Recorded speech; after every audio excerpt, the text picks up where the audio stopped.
Maalala din po ito sa atin, no, na tayo man, maaaring sa panahon ngayon, tayo yung dumadalaw sa puntod. Okay? Pero tanggapin nyo man o hindi, darating din ang panahon, kayo din ang dadalawin. Diba? Ngayon, kailangan lagi natin paghandaan, no? Kung ang ating katawang pisikal ay inaalagaan natin, dapat din alagaan natin ang ating katawang kaluluwa, no? Dapat balanse, no? Kung ang ating katawan ay nag-gym tayo, ayan, para laging healthy, nag-exercise, kumakain natin pinapakain natin ang ating katawan ng masasarap na pagkain. Gayon din, dapat ang ating kaluluwa ay pinapakain natin.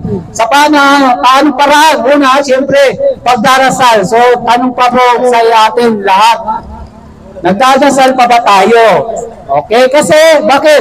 Kasi ang dasal ay ang unang ugnayan, pakikipagtipan natin sa Panginoon, no? Yung kahit simpleng dasal lang tuwing gabi, pagising, at bago kumain at matapos kumain. No? Kapag ang tao hindi na nagdadasal, yan, para kang halaman na binunot sa lupa. No? So anong nangyayari sa halamang binunot sa lupa? Wala nang nutrisyon, mamamatay na. So gano'n din ang ating kaluluwa kapag walang relasyon sa Diyos. No, yan yung favorite term ng ating mga kapatid kanina umaga. No, personal relation. Pero actually, hindi dapat personal ang relation. Kaya dapat community. No? Okay, no? So, kailangan mayroon tayong relasyon at pakikipagrelasyon sa Diyos. Una, sa pagdarasal. Pangalawa, dapat tayo ay, ang pinaka-importante, dapat ay nagsisimba. Okay, no? Nagsisimba. Ang tanong, nagsisimba pa ba tayo? Yan. No?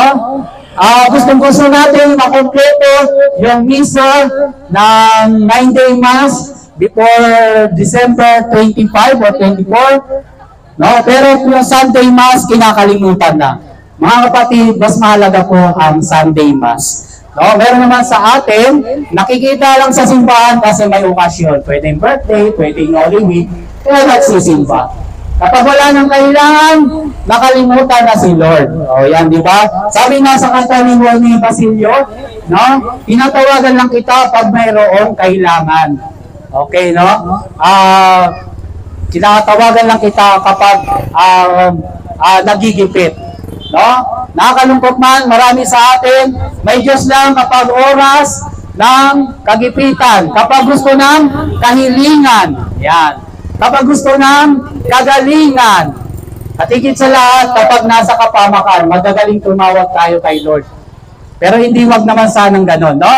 Kung maganda man, o masama ang panahon, nasa mabuti, o masama tayong sitwasyon, dapat lagi nating inuuna ay ang pagtawag sa Diyos. Yan, no? So, dapat nagdadasal, nagsisimba. Siyempre, dapat lagi tayong nagkukumpisal, no? Napaka-importante ng kumpisal. Bakit? Kasi ang Panginoon mismo ay ibinigay niyang kapangyarihan magpatawad ng kasalanan sa simbahan. John chapter 20 verse 23. Di ba? Sinabi niya sa mga apostoles at ang mga pari natin at obispo ay ang continuation o tagapagmana ng mga apostoles. Anong sabi ng Panginoon sa kanya? Ang patawarin ninyo sa kanilang mga kasalanan ay pinatawad na nga, ang hindi ninyo patawarin ay hindi na rin pinapatawad. No? So mahalaga yun, no? Ang kumpisal. No?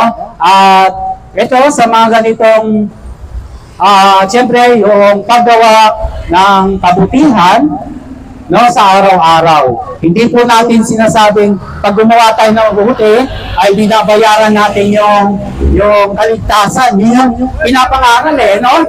Na kaya daw gumagawa daw tayo ng mabuti para daw bayaran yung kaligtasan. Mali po yun.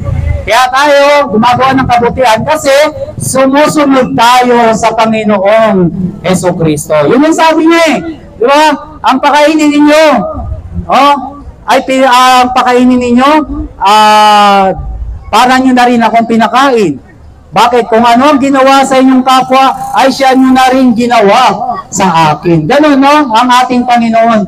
kung anong ginagawa natin sa ating kapwa, ay siyang ginagawa natin sa ating Panginoon. So kung ginagawa natin ng kasamaan ang ating kapwa, ayan, gumagawa rin tayo ng masama laban sa ating Panginoon. At kung gumagawa tayo ng kabutihan sa ating kapwa, sa pagtulong, sa mga abot na makakaya, ay gumagawa tayo ng kabutihan sa ating Panginoon. No?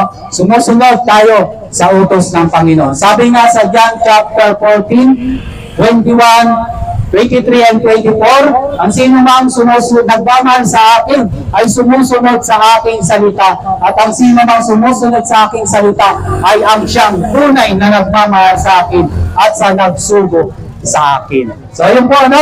So,